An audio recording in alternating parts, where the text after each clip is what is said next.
नमस्कार, मैं हूं दीपाली राणा। आप देख रहे हैं कमोडिटी स्पेशल और बात करेंगे एग्री कमोडिटीज की आज के शो में। दरअसल सरकार को इस साल रबी सीजन में रिकॉर्ड उत्पादन की उम्मीद है। सरकार मान रही है कि रबी सीजन में 1745 लाख मीट्रिक टन खाद्यान्न का उत्पादन होगा, जिसमें गेहूं, दलहन और खाने के तेल अहम है। लेकिन जब फसलें कटने को तैयार हैं, ऐसे में जिस तरीके से मौसम अपना रुख बदल रहा है, कहीं मार्च में ही पारा 40 डिग्री के पार निकल गया तो कहीं पर बेमौसम बारिश हो रही है। पहले ला नीना आने की बात हो रही है और अब अल नीनो की आशंका जताई जा रही है। वहीं अमेरिका और ईरान की जंग ने इंपोर्ट को महंगा कर रखा है। रुपया डॉलर के मुकाबले रिकॉर्ड निचले स्तरों पर जा पहुंचा है। और इन सब के बीच में क्या सरकार का अनुमान सही है या फिर अनुमान और असलियत में फर्क है? क्या है सूरत हाल, बताने के लिए आज हमारे साथ पूरा पैनल मौजूद है। हमारे साथ व्हीट प्रोडक्ट्स प्रमोशन काउंसिल के चेयरमैन अजय गोयल हैं, जीजीएन रिसर्च के मैनेजिंग पार्टनर नीरव देसाई हैं और साथ ही जेएलवी एग्रो के डायरेक्टर विवेक अग्रवाल हमारे साथ बने हुए हैं। आप तीनों का ही स्वागत है इस शो में। और सबसे पहले तो व्हीट से शुरुआत कर लेते हैं। अजय जी, जो आंकड़े सरकार ने खाद्यान्न के अभी शेयर किए हैं, उसमें अगर हम प्रिसाइसली व्हीट के आंकड़े देखें तो सरकार मान के चल रही है कि 2% ज्यादा प्रोडक्शन रह सकता है पिछले साल के मुकाबले। आप कैसे देख रहे हैं, किस तरीके की ओवरऑल प्रोडक्शन रह सकती है, कंसीडरिंग जैसे मैंने अभी जिक्र किया कि हमने एक्सपेक्टेशंस थी नहीं, लेकिन मार्च में ही काफी गर्मी हमने कई राज्यों में देखी, पारा काफी तेजी से बढ़ता हुआ देखा। पिछले कुछ दिनों से मौसम की चाल एकाएक बदली है। आशंका जताई जा रही है कि जो हार्वेस्टिंग है उस पर इम्पैक्ट आ सकता है इस बेमौसम बारिश का। कैसे देख रहे हैं आप पूरी स्थिति को फिलहाल? देखिए, सरकार जो है इस साल 117 मिलियन मीट्रिक टन का अनुमान लगा रही है, जो पिछले साल 112-13 मिलियन मीट्रिक टन था। तो करीबन 4 मिलियन मीट्रिक टन सरकार जो है पिछले साल के एवज में ज्यादा जो है प्रोडक्शन का अनुमान लगा रही है। और वो संभव भी है क्योंकि जो है थोड़ी अर्ली सोइंग रही थी, मौसम सो फार वो गुड और थोड़ी सी हल्की एकरेज भी बढ़ी है। सरकार का एमएसपी भी इस साल जो घोषित किया है वो बहुत अच्छा है। तो किसान जो है गेहूं काफी लोगों ने बोया है, तो इसलिए जो है ऑप्टिमिस्टिक आउटलुक है। अब यहाँ से आगे जाकर जो एकदम अचानक जो है अगर गर्मी बढ़ जाती है और अगर ये परसिस्ट रहता है और अगर ये शावर्स कंटिन्यू रहती है विद हायर विंड्स, तो जरूर जो है कुछ cause of concern both qualitatively and quantitatively रह सकता है। पर उम्मीद है कि ये स्पोरेडिक है और ये जो है लॉन्गर लास्टिंग नहीं रहेगा और ये एक वन टाइम जो शावर्स गिर रहे हैं, this will not persist. Okay, in fact आगे भी इसी पर आपकी राय लेंगे, लेकिन मैं क्विक कमेंट बाकी पर भी ले लेती हूँ। बात कर लेते हैं ऑयल सीड्स की, एडिबल ऑयल पैक की। और नीरव, इनफैक्ट वॉर से क्या इम्पैक्ट देखने को मिलेगा कुछ सेलेक्ट ऑयल सीड्स पर, उसको समझेंगे। लेकिन पहले मैं एक ओवरऑल क्रक्स आपसे समझना चाहूँ तो किस तरीके के आंकड़े मस्टर्ड प्रोडक्शन के दिखाई दे रहे हैं? क्योंकि हाल फिलहाल में जो भी चर्चा हमारी तमाम एक्सपर्ट से हुई, उनका कहना यही है कि जो ग्राउंड नट है या फिर जो मस्टर्ड का प्रोडक्शन है पिछले साल के मुकाबले काफी बेहतर पोजीशनिंग दिखाई दे रही है। सनफ्लावर सीड प्रोडक्शन हालांकि थोड़ा सा कम रह सकता है। किस तरीके के ओवरऑल आंकड़े आप देख रहे हैं? तो देखिए, अबाउट मस्टर्ड का क्रॉप लास्ट ईयर से 10% अप जरूर है। एज पर जीजीएन एस्टिमेट 98 लाख टन का लास्ट ईयर का क्रॉप था, वो एक 108 लाख टन का क्रॉप हम एक्सपेक्ट कर रहे हैं। ओवरऑल एकरेज भी थोड़ा बहुत बढ़ा है, बट मेजरली यूपी में बढ़ा है। बट यील्ड भी अच्छी रही है और मस्टर्ड थोड़ा अर्ली हार्वेस्ट हो जाता है वीट से, तो अबाउट अच्छा हार्वेस्ट ऑनगोइंग है। Only extreme west Rajasthan, Haryana, वहां हार्वेस्ट में भी एंड ऑफ दिस मंथ होगा, तो उसका थोड़ा अगर ये हीट का इम्पैक्ट आया तो आया। बट फिर भी मस्टर्ड क्रॉप अच्छा है। ग्राउंडनट क्रॉप भी अभी जो समर्स का है वो बेटर है। बट इसके सामने ये है कि आज हम जो डोमेस्टिक ऑयल की सप्लाई है वो हमें अबाउट 45% और 50% ऑफ आवर सप्लाई चेन ही हमें हेल्प करती है। तो हमारा बहुत बड़ा डिपेंडेंस इंपोर्ट पे है। और आज ये वॉर सिचुएशन हुई है, इससे बहुत मेजर फैक्टर हुआ है। देखिए, स्ट्रेट ऑफ हॉर्मूज से कोई बहुत ज्यादा एडिबल ऑयल नहीं आता है, बट सबसे पहला इम्पैक्ट आया है क्रूड ऑयल इतना रैली कर गया तो फ्रेट पे। जो साउथ अमेरिकन कार्गो आता था उसका $80 फ्रेट था, वो अभी $125 का फ्रेट हो गया है। उसी तरीके से जो आज मलेशिया इंडोनेशिया से कार्गो आता था उसका $30 का फ्रेट था, वो अबाउट $45 का फ्रेट हो गया है। इसी के साथ सारे shippers are trying to get better freight in this rallying market, तो शिपमेंट डिले हो रहे हैं। थर्ड थिंग, इसमें डॉलर इंपैक्ट भी बहुत बड़ा आ गया है। Before war we were around 88-89, और आज ऑल टाइम लो रुपी ने टच किया है 93.30 का। तो इससे भी इन्फ्लेशनरी सिचुएशन बन रही है, इंपोर्टर को भी कॉस्ट बढ़ रही है।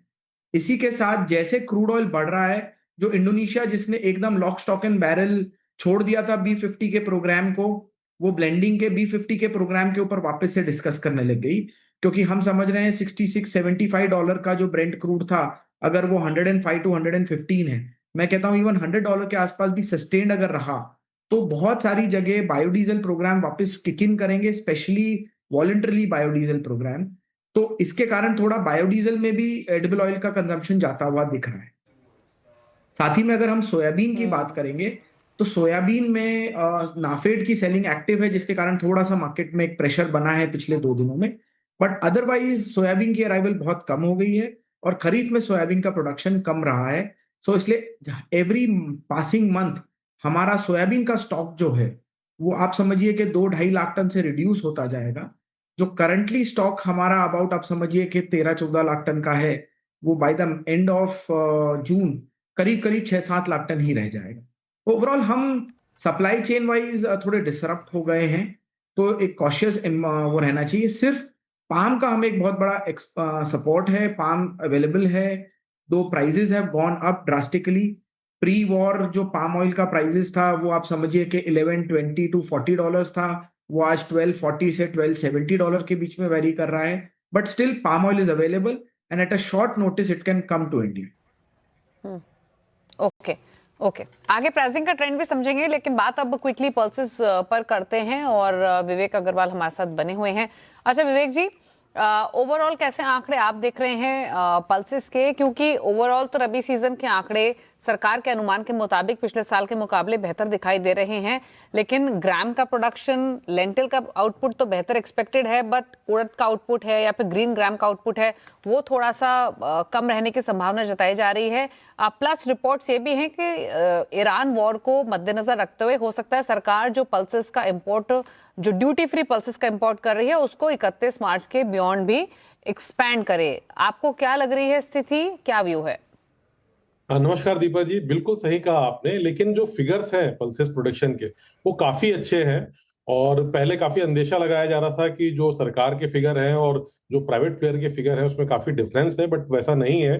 प्रोडक्शन की फिगर काफी अच्छे हैं और हमने लगातार इंपोर्ट किया है और उसके कारण जो मार्केट में अवेलेबिलिटी है वो काफी अच्छी है।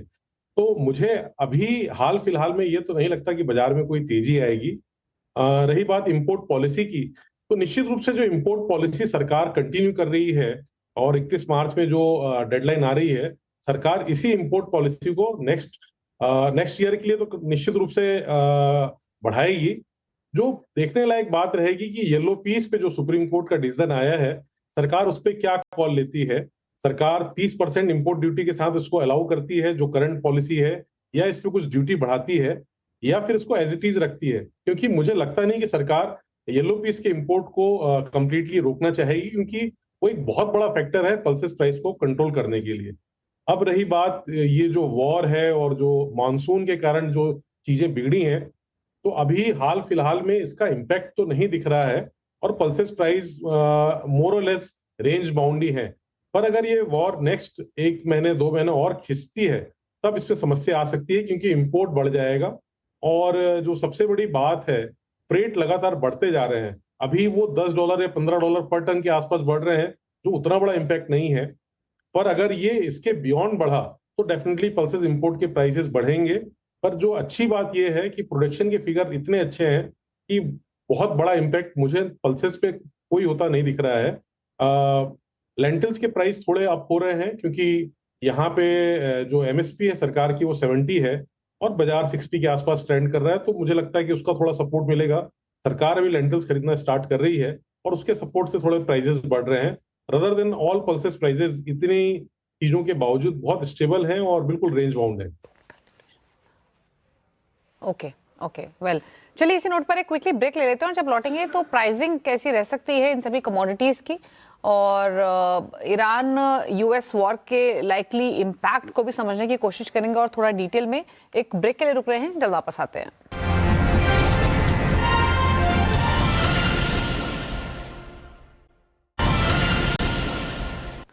ब्रेक के बाद आपका स्वागत है और हम बात कर रहे हैं एग्री कमोडिटीज की और किस तरीके के ओवरऑल उत्पादन के आंकड़े रह सकते हैं, प्राइसिंग का ट्रेंड कैसा रह सकता है, खासतौर से व्हीट, पल्सेस, एडिबल ऑयल, इस पर कर रहे हैं बातचीत। और हमारे साथ है व्हीट प्रोडक्ट्स प्रमोशन काउंसिल के chairman Ajay Goyal, GGN research के मैनेजिंग पार्टनर नीरव देसाई और साथ ही जेएलवी एग्रो के डायरेक्टर रवि विवेक अग्रवाल हमारे साथ बने हुए हैं। एक बार फिर से आप सभी का स्वागत है ब्रेक के उस पार। अच्छा, व्हीट की बात करें तो हालांकि अजय जी आपने कहा कि वेदर का कोई खास इम्पैक्ट फिलहाल दिखाई नहीं दे रहा है, लेकिन अगर हम पिछले कुछ घंटों की रिपोर्ट्स पढ़ें तो स्पेशली पंजाब जैसे रीजन, पंजाब हरियाणा जैसे रीजन में आशंका जताई जा रही है कि फसलों को थोड़ा नुकसान पहुंच सकता है। जिस तरीके का ऑरेंज अलर्ट वहां जारी किया गया है, महाराष्ट्र रीजन में भी थोड़ा सा इम्पैक्ट की लाइकलीहुड जताई जा रही है।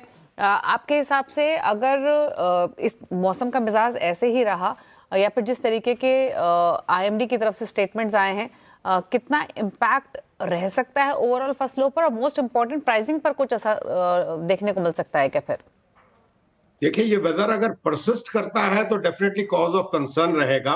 बाकी जो है during harvest season in the past also कई बार जो है एक झोंका बारिश का फॉर 2-3 डेज कुछ इलाकों में, और कई बार जो है 2-3 दिन 4 दिन हीट जो है वो एक्सीड नॉर्मल टेम्परेचर से एक्सीड कर जाती है।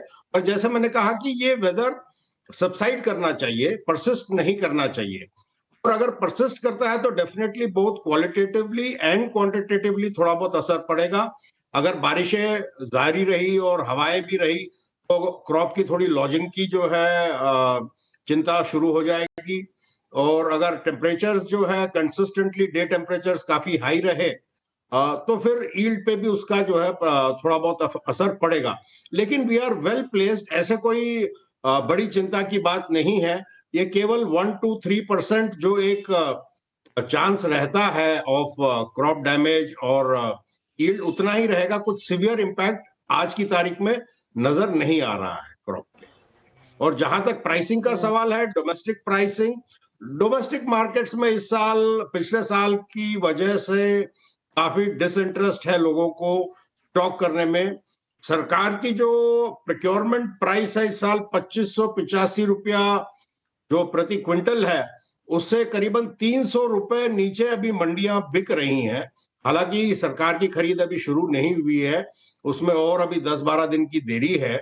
लेकिन एक प्राइवेट ट्रेड जो है वो इस साल काफी डिसइंटरेस्टेड है परचेज करने में। और ऐसा लग रहा है कि at least MP, Rajasthan, Gujarat, even UP में मच बिलो एमएसपी जो है गेहूं बिकता रहेगा। अगर सरकार किसान तक नहीं पहुंच पाती है और प्रोसेस जो है उनका मजबूत नहीं रहता है जैसे कि आज हरियाणा और पंजाब में है, तो हो सकता है जो है ओपन मार्केट में करीबन 200 से 300 रुपए लेस देन प्रोक्योरमेंट प्राइस गेहूं बिकता रहे प्राइवेट रेट में।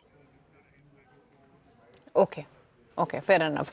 अच्छा नीरव, अगर हम एडिबल ऑयल्स की बात करें तो आपने यूएस ईरान वॉर का इम्पैक्ट क्या देखने को मिल रहा है वो समझाया, लेकिन हमने स्पेशली सोया ऑयल, सनफ्लावर ऑयल, यहाँ पर इम्पैक्ट देखा था, प्राइसेस पर भी इम्पैक्ट आता हुआ दिखाई दिया था। तो दो चीज़ें समझना चाहेंगे कि पहली चीज़ तो ये कि यहाँ से प्राइसिंग का ट्रेंड आप कैसे देख रहे हैं, स्पेशली पाम ऑयल, सोया ऑयल और सनफ्लावर ऑयल को लेकर, और जो भी इम्पोर्ट ट्रेंड्स हैं वहाँ पर सप्लाई वाइज कुछ इम्पैक्ट किस तरीके का फिलहाल दिखाई दे रहा है?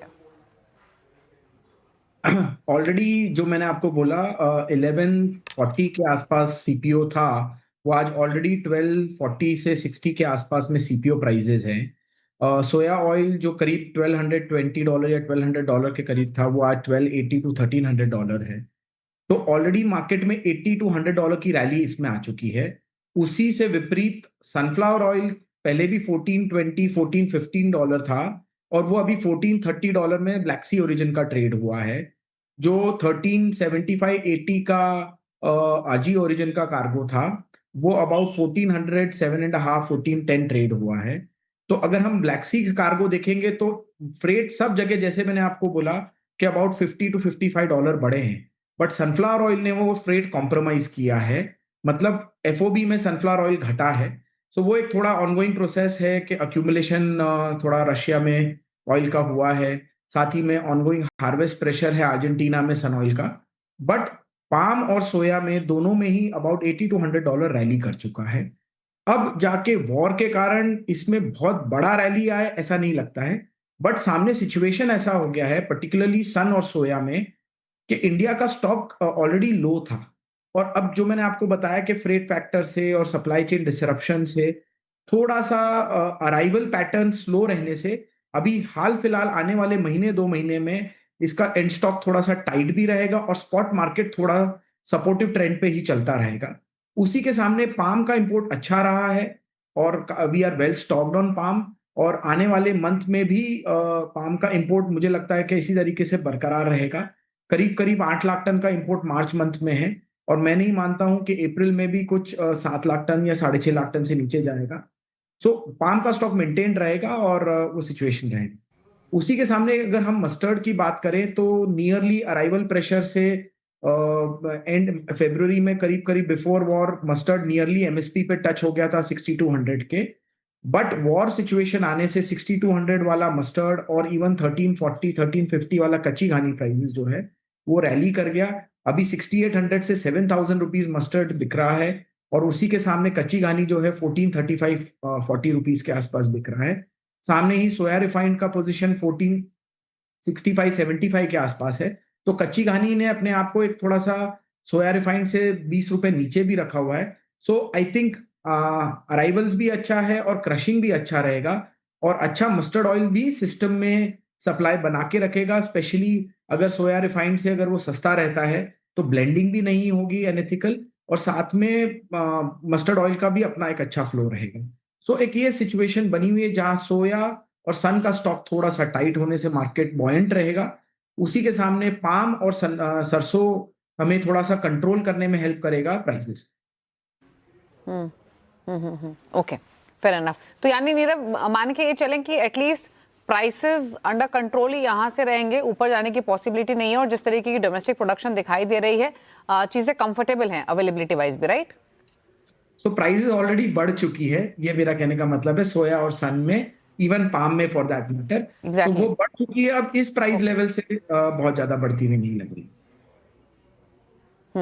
ओके। अच्छा विवेक जी, अगर हम तूर और उड़द की खास तौर से बात करें तो किस तरीके के इंपोर्ट्स फिलहाल देखने को मिले हैं?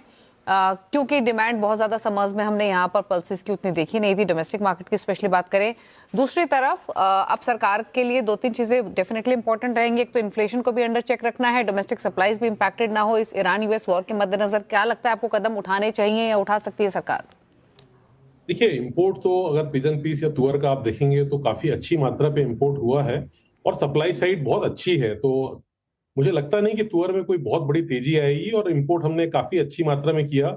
ऑलमोस्ट 12-13 लाख टन के आसपास हमने कुछ इंपोर्ट किया हुआ है, और आने वाले समय पे भी हम लोग 1 मिलियन टन के आसपास अफ्रीका से तुअर इंपोर्ट करेंगे। तो जो बाजार में थोड़ी बहुत तेजी आई थी, जो एक मार्केट मान रहा था कि थोड़ा शॉर्ट है, लेकिन वो उतना शॉर्ट नहीं था।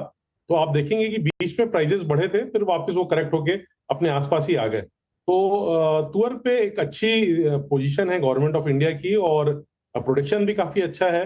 सरकार के जो आंकड़े हैं वो 3.5 मिलियन टन के आंकड़े हैं। हम इंपोर्ट ऑलमोस्ट 1.3 मिलियन टन के आसपास करते हैं, फिर कुछ कैरी फॉरवर्ड स्टॉक भी है। तो कहीं पे भी उस बाजार पे आपको तेजी देखने को नहीं मिलेगी। एक शॉर्ट टाइम के लिए थोड़ी बहुत तेजी आ सकती है, लेकिन वो कंट्रोल्ड रहेगी। 31 मार्च के बाद मुझे लगता है सरकार जो भी इंपोर्ट की पॉलिसी कंटिन्यू करेगी, इंपोर्ट फ्री इंपोर्ट चालू रहेगा। एमओयूज जो है म्यांमार गवर्नमेंट के साथ वो भी कंटिन्यू रहेंगे, और ब्राजील के साथ जो ब्लैक मापे जो उड़द है जिसको हमने पिछले साल एक्सटेंड किया था, वो मुझे लगता है 1 साल के लिए सरकार फिर एक्सटेंड करेगी। तो आपको ओरिजिन से सप्लाई साइड काफी अच्छी बनी रहेगी। थोड़ा बहुत उड़द में आपको एक तेजी देखने को मिल सकती है, पर वो भी बहुत बड़ी तेजी देखने को नहीं मिलेगी, क्योंकि हमको हमारे पास म्यांमार भी है, और सरकार ने ब्राजील को भी एक अच्छा डेवलप किया है। तो सप्लाई साइड हर जगह से काफी अच्छी है, प्रोडक्शन फिगर अच्छे हैं। पर हाँ, ये जो जियोपॉलिटिकल सिचुएशन बनी है, जो वॉर की सिचुएशन है, इससे जो प्राइसेस बढ़ेंगे उसका थोड़ा इम्पैक्ट आएगा, और मुझे लगता नहीं कि वो बहुत बड़ा इम्पैक्ट क्रिएट करेंगे।